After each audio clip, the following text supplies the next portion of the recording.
Hello friends, ఇవాళ వీడియోలో మనము 22 మే 2022కి సంబంధించిన కరెంట్ అఫైర్స్ గురించి అయితే డిస్కషన్ చేద్దాం. ఎవరైతే state and central level government జాబ్స్కి ప్రిపేర్ అవుతున్నారో వాళ్ళందరికీ కూడా మన ఛానల్ తరపు నుండి వస్తున్న paper analysis, current affairs, additional GK videos చాలా ఉపయోగకరంగా ఉంటాయి. కాబట్టి ప్రతి ఒక్కరు మన ఛానల్ని రెగ్యులర్గా ఫాలో అవడం ద్వారా మీ నాలెడ్జ్ని గెయిన్ చేసుకోవచ్చు.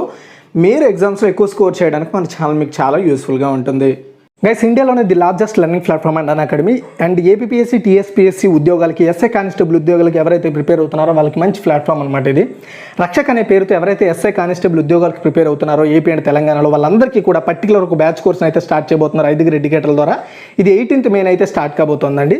దానికి సంబంధించిన లింక్ డిస్క్రిప్షన్లో ఉంటుంది. అదేవిధంగా వీకెండ్ మారథాన్ అనే పేరుతో ఏపీ అండ్ తెలంగాణ గ్రూప్ 1, 2 ఎగ్జామ్స్కి ప్రిపేర్ అయ్యే వాళ్ళ కోసం special క్లాసెస్తో May 13th, 14th and ఈ 2 డేస్లో 7 AM వచ్చేసి ఇక్కడ మీరు చూసుకున్నట్టయితే మల్టిపుల్ ఎడ్యుకేటర్స్ ద్వారా మీకు అయితే ఈ స్పెషల్ మారథాన్ అయితే నిర్వహించబోతున్నారు. అండ్ కాకి మారథాన్ అనే పేరుతో ఎవరైతే ఏపీ, తెలంగాణ ఎస్ఐ కానిస్టేబుల్ ఉద్యోగాలకు ప్రిపేర్ అవుతున్నారో వాళ్ళకి మే 16th, 17th 7 AM multiple educators ద్వారా మీకు పర్టికులర్గా స్పెషల్ క్లాసెస్ అయితే ఇవ్వబోతున్నారు. మెగా మారథాన్ అనే పేరుతో ఎవరైతే ఏపీ అండ్ తెలంగాణలో అన్ని కాంపిటేటివ్ ఎగ్జామ్స్కి ప్రిపేర్ అవుతున్నారో వాళ్ళ కోసం మొత్తం మల్టిపుల్ ఎడ్యుకేటర్ల ద్వారా మే 18th 7 AM స్పెషల్ క్లాసెస్ అయితే నిర్వహించబోతున్నారు. దీనికి సంబంధించిన లింక్ డిస్క్రిప్షన్లో ఉంటుంది. And SI constable full length free test అయితే కండక్ట్ చేయబోతున్నారు. 150 ప్రశ్నలతో 150 నిమిషాలు ఉంటుంది. ఇది ఒక ఫ్రీ స్కాలర్షిప్ టెస్ట్ అండి. ఇది వచ్చేసి arithmetic ability and test of reasoning, general studies మీద ఉంటుంది. ఇందులో ర్యాంక్ 1 నుండి ర్యాంక్ 4 వరకు ఎవరైతే ర్యాంక్ సంపాదిస్తారో వాళ్ళకి వచ్చేసి మీరు సబ్స్క్రిప్షన్ తీసుకుంటే అందులో వచ్చేసి పర్సెంటేజ్ ఆఫ్ సబ్స్క్రిప్షన్ ఫ్రీగా ఇస్తారు. ఇది మే 14th 2 PM టెస్ట్ ఉండబోతుంది. చూడండి ఫ్రెండ్స్, ఇందులో మీరు ఇవన్నీ కూడా యాక్సెస్ చేసుకోవాలనుకుంటే ఖచ్చితంగా మీరు సబ్స్క్రిప్షన్ తీసుకోవాలి. ఇవన్నీ కూడా యాక్సెస్ చేసుకోవాలనుకుంటే సో వీళ్ళు వచ్చేసి ప్రజెంట్ మన కోడ్ వాడితే మీకు 10%, టోటల్గా 20% అయితే సబ్స్క్రిప్షన్లో వీళ్ళు డిడక్షన్ అవ్వబోతున్నారు. 3 monthsకి కానీ మీరు తీసుకుంటే యాక్చువల్గా 4,600, కానీ మన కోడ్ వాడినట్టయితే మన కోడ్ డిస్క్రిప్షన్లో ఇస్తాను. ఆ కోడ్ వాడితే 3,741 రూపాయలకి రావడం జరుగుతుంది. అండ్ అదేవిధంగా మీరు ఎన్ని మంత్స్ తీసుకుంటే అన్ని మంత్స్కి 20% డిస్కౌంట్ అయితే రావడం జరుగుతుంది. కోడ్ ఇక్కడ ప్రజెంట్ చేస్తాను అండ్ డిస్ప్లే కూడా చేస్తాను. ఫస్ట్ క్వశ్చన్ చూసుకున్నట్టయితే క్రింద వాటిలో ఏది రాజీవ్ క్రాంతి భారత్ జోడో ప్రచారాన్ని స్టార్ట్ చేసింది అంటే భారత యువజన కాంగ్రెస్ అండి. దీన్ని IYEC అంటారు. ఇది నేషనల్ కాంగ్రెస్ ఏదైతే ఉందో దాని కింద పనిచేసే ఒక ప్రత్యేకమైన విభాగం అని చెప్పొచ్చు. వీళ్ళు న్యూఢిల్లీలో ఉన్న తల్కోతోరా స్టేడియంలో రాజీవ్ క్రాంతి భారత్ జోడో అనే ప్రచారాన్ని భారత మాజీ ప్రధాని రాజీవ్ గాంధీ వర్ధంతి సందర్భంగా స్టార్ట్ చేయడం జరిగింది. అయితే ఈ ప్రచారం ఏం చెప్తుందంటే ర్యాలీలు లేదా ప్రత్యేకమైన ప్రచారాలతో రాజీవ్ గాంధీ గురించి ప్రజలకు వివరించే ప్రయత్నం చేస్తారనమాట. తర్వాత వచ్చేసి సెకండ్ వన్, ప్రధానమంత్రి నరేంద్ర మోదీకి నూతన ప్రైవేట్ సెక్రటరీగా, గుర్తుపెట్టుకోండి, ప్రైవేట్ సెక్రటరీగా ఎవరు నియమితులయ్యారు? ఆన్సర్ వచ్చేసి వివేక్ కుమార్ అండి. మన ప్రధానమంత్రి ఉన్నారు కదా, president prime minister of India Narendra Modi గారికి ప్రైవేట్ సెక్రటరీగా, దీన్ని PS అంటారనమాట. PS means private secretary. Private సెక్రటరీగా IFS వివేక్ కుమార్ నియమితులయ్యారు. IFS అంటే ఇండియన్ ఫారిన్ సర్వీసెస్ అనమాట. దానికి సంబంధించిన అధికారి ప్రధాని మోదీకి PSగా వివేక్ కుమార్ నియామకానికి సంబంధించిన ప్రతిపాదనను క్యాబినెట్ నియామకాల కమిటీ ఆమోదించింది. పే మ్యాట్రిక్స్ లెవెల్ 14తో అతనికి జీతం ఇస్తూ ప్రధానమంత్రి కార్యాలయంలో జాయింటరీ సెక్రటరీ లెవెల్ హోదా ఇస్తారనమాట. ఈయన 2004 బ్యాచ్కి చెందిన Indian foreign service officer. And ఇప్పుడు ప్రజెంట్ ఆయన ప్రధానమంత్రి కార్యాలయంలో డైరెక్టర్గా వర్క్ చేస్తున్నారు. తర్వాత థర్డ్ వన్, అమెరికా అధ్యక్షుడు జో బైడెన్ ఏ దేశానికి $40 బిలియన్ల సహాయం ప్యాకేజీని ఆమోదించారు అంటే ఉక్రెయిన్ అండి. మనందరికీ తెలుసు ఉక్రెయిన్కి రష్యాకి మధ్య జరుగుతున్న ఏదైతే పర్టికులర్ వార్ ఉందో ఆ వార్లో ఉక్రెయిన్ చాలా దెబ్బతింది. ఇందులో మెయిన్గా సపోర్ట్ వచ్చేసి ఉక్రెయిన్కి అమెరికా చేస్తోంది. అందులో భాగంగా అమెరికా వచ్చేసి $100 బిలియన్ వచ్చేసి టార్గెట్ పెట్టుకుంది. అయితే ఈ $100 బిలియన్ ఫస్ట్గా ఇంతకుముందే ఒక $14 బిలియన్ అయితే ప్రొవైడ్ చేసిందనమాట అమెరికా. ఇప్పుడు ప్రజెంట్ $40 బిలియన్ అడిషనల్గా ప్రకటించింది. టోటల్గా $54 బిలియన్ ఇప్పటి వరకు కూడా ప్రొవైడ్ చేసింది 100లో. ఓకేనా, 100లో అంటే ఇంకా బ్యాలెన్స్ ఎంత ఉందండి?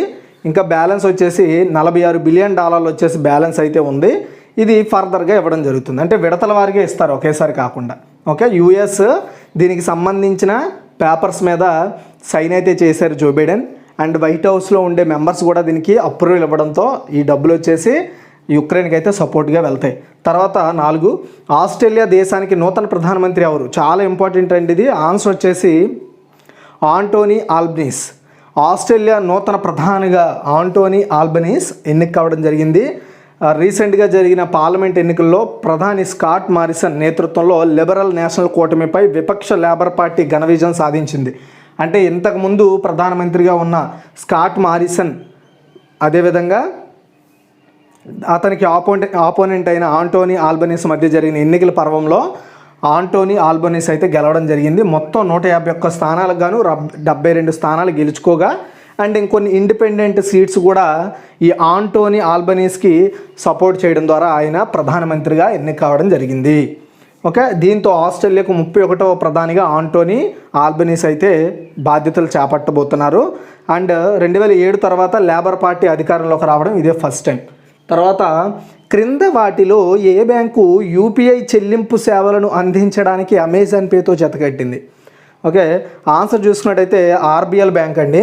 చూడండి, non public sector bank RBL తన యొక్క financial transactions like merchant to merchant or merchant to customer, customer to customer, ఇలా పేమెంట్ యూపీఐ అంటే యూనిఫైడ్ పేమెంట్ ఇంటర్ఫేస్ సర్వీసెస్ని పీపుల్కి అందించడానికి లేదా వ్యాపారవేత్తలకు అందించడానికి అమెజాన్ పేతో ఆర్బిఎల్ బ్యాంక్ వచ్చేసి టైఅప్ అయింది.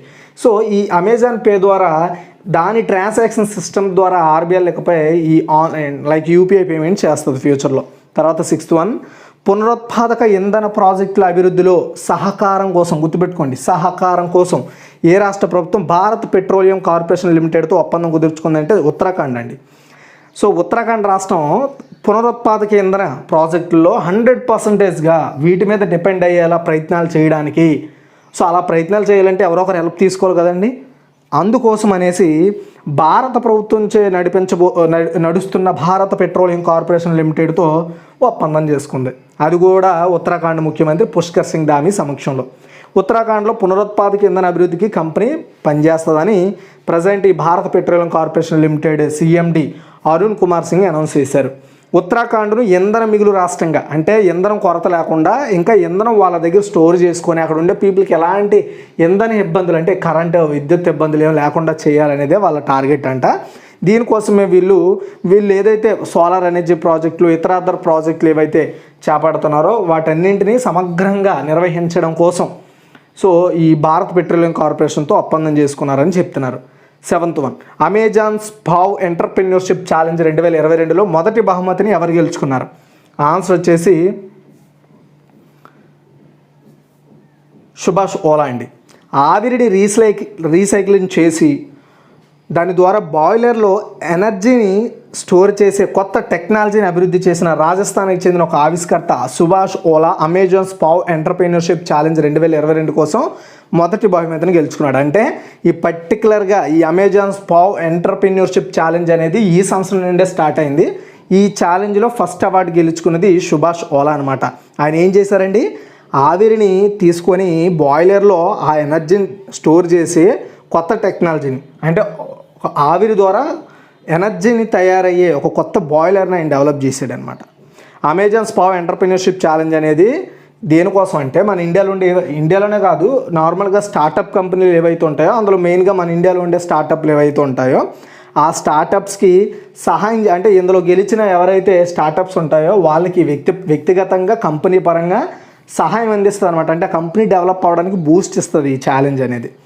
తర్వాత 8, .in numbers 2022 అనే పేరుతో నివేదికను ఏ సంస్థ విడుదల చేసింది? ఆన్సర్ వచ్చేసి UNCCD. సో .in numbers అంటే కరువు అండి. కరువు అనేది ఏ విధంగా ఉందో అనే దాని మీద united nations convention to combat desertification 2022 పేరుతో ఇటీవల ఒక నివేదికను రిలీజ్ చేయడం జరిగిందండి. సో ఈ నివేదికలో ప్రజెంట్ కరువుకు సంబంధించిన విషయాల మీద, ప్రభావాల మీద టోటల్గా ఇన్ఫర్మేషన్ ఉంటుంది. అండ్ నివేదిక ప్రకారం మన ఇండియాలో అనేక ప్రాంతాలు కరువుకు గురవుతున్నాయంట.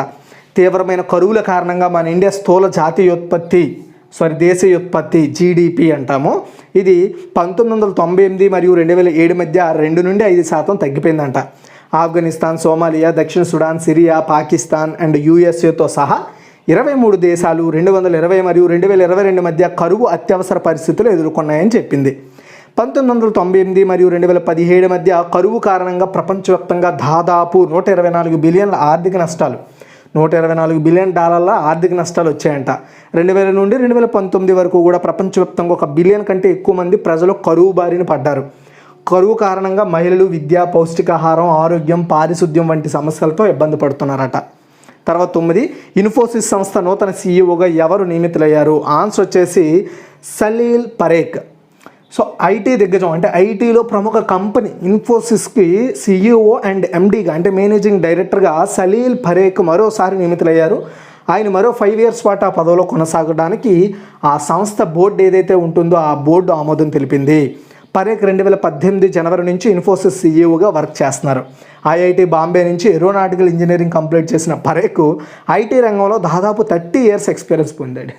చూసారా, ఆయన చదివింది ఏరోనాటికల్ ఇంజనీర్, బట్ అతను అయ్యింది ఐటీ ఇంజనీర్. చూసారా ఎలా ఉంటుందన్నమాట మన ఇండియాలో చదువులు. తర్వాత 10, అంతర్జాతీయ జీవ వైవిధ్య దినోత్సవం ఎప్పుడు జరుపుకుంటారంటే మే 22 అండి. జీవ వైవిధ్యం అంటే జీవుల యొక్క వైవిధ్యం ఎలా ఉంది, జీవుల బతుకు ఎలా ఉంది, జంతువుల బ్రతుకు ఎలా ఉంది, ఎలా కొనసాగుతోంది అనే దాని మీద అవగాహన పెంచడానికి జీవ వైవిధ్యం మనకి ఎంత ముఖ్యం, దాని ప్రాముఖ్యత ఏంటి, అది లేకపోతే మన పరిస్థితి ఏంటి అనేది తెలియజేయడం కోసం సో ఎవ్రీ ఇయర్ కూడా అంతర్జాతీయ జీవ వైవిధ్య దినోత్సవాన్ని మనము సెలబ్రేట్ చేసుకుంటాము. అది కూడా మే 22న. ఈ రోజు యొక్క ఉద్దేశం ఏంటో చెప్తున్నాను కదా, మన భూమి మీద ఉండే వివిధ జంతు జాతువులని గురించి తెలియజెప్పడం, వాటి పరిస్థితి ఇప్పుడు ఎలా ఉంది, వాటి పరిస్థితి క్షీణించడం వల్ల మనకు వచ్చే నష్టం ఏంటి, అన్ని విషయాల మీద అవగాహన పెంచుతుందన్నమాట ఇది. అయితే ఈ సంవత్సరం థీమ్ వచ్చేసి ఈ డేకి తెలుగులో అన్ని జీవితాల కోసం భాగస్వామ్య భవిష్యత్తు నిర్మించడం, ఇంగ్లీష్లో building A shared future for all life. Okay, అది.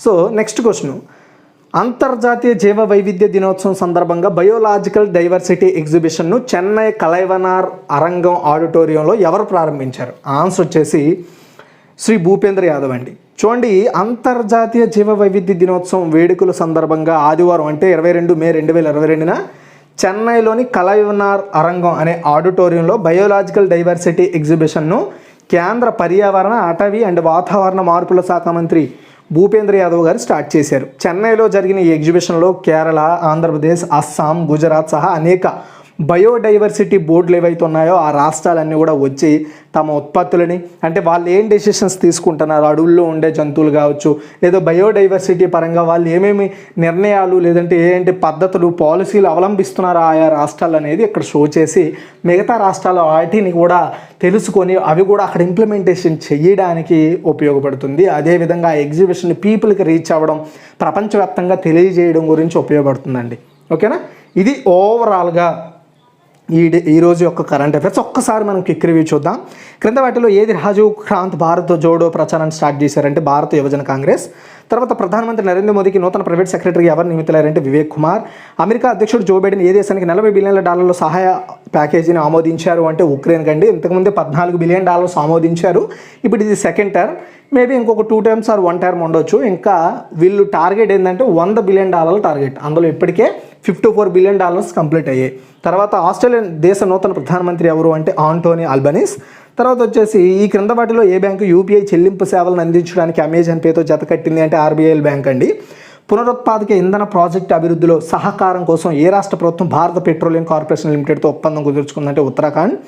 అమెజాన్ స్పావ్ ఎంటర్‌ప్రెన్యూర్‌షిప్ ఛాలెంజ్ 2022లో మొదటి బహుమతిని ఎవరు గెలుచుకున్నారు అంటే సుభాష్ ఓలా అండి.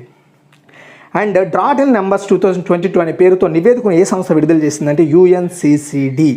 అంటే దీని full form united nations convention to combat desertification. తర్వాత ఇన్ఫోసిస్ సంస్థ నూతన సీఈఓగా ఎవరు నియమితులయ్యారంటే సలీల్ పరేఖ్. తర్వాత అంతర్జాతీయ జైవ వైవిధ్య దినోత్సవం ఎప్పుడు జరుపుకుంటారంటే మే 22. అండ్ అంతర్జాతీయ జీవ వైవిధ్య దినోత్సవ సందర్భంగా బయోలాజికల్ డైవర్సిటీ ఎగ్జిబిషన్ను చెన్నై కలైవనర్ రంగం ఆడిటోరియంలో ఎవరు ప్రారంభించారు అంటే శ్రీ భూపేంద్ర యాదవ్. లేదా 2022లో ఈ ఎగ్జిబిషన్ ఎక్కడ ప్రారంభించారు అంటే చెన్నైలోని కలైవనర్ ఆరంగం స్టేడియంలో. ఓకే, ఇదిగా టోటల్ ఇన్ఫర్మేషన్. థ్యాంక్స్. లైక్ చేయండి, షేర్ చేయండి. మరిన్ని అప్డేట్స్ కోసం మన రెగ్యులర్ అప్డేట్స్ కోసం మన ఛానల్ సబ్స్క్రైబ్ చేసుకుని పక్కన వచ్చి బెల్ ఐకాన్ యాక్టివేట్ చేసుకుని అందులో ఆల్ అనే ఆప్షన్ పెట్టుకుంటే నేను వీడియో ప్రతి వీడియో మీకు నోటిఫికేషన్ ద్వారా అందుతుంది.